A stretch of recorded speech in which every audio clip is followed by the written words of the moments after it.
So let's start. In terms of setup, what it is that all we need is the address of the property that we're going to run the numbers on. The tax, for example, GST, VAT, or if it's not applicable, then it's not applicable, and X percentage and so on. So all it is that you've got your project name and your tax details and your GST and so on. So if I quickly show you what everything looks like, so let me just zoom in a little bit more so you can have a clearer look.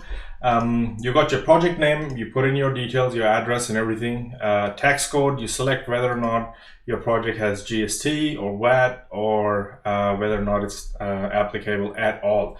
So if it's not applicable, just select NA.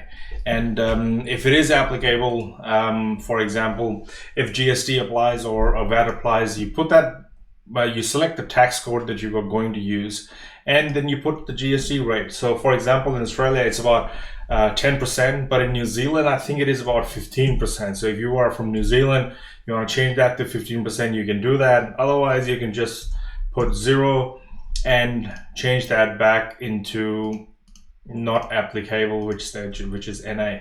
So you'll notice that if I select NA over here, we get nothing over there. And all it is that it's telling me, it's asking me whether or not the property that I'm going to buy, the value of that, does it include GST or not?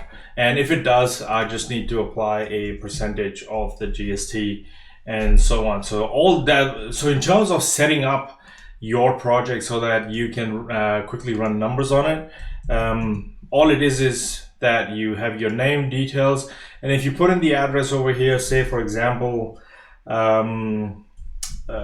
Ryder Court, let's just put in any address, for example 3 Ryder Court in Mount Waverly, Victoria 3149, and if you clicked on Google Map, it will actually take you to that address. So we can leave that as it was, or you can put in the details of the property that you're running the numbers on, and select your tax, GST, select the GST rate.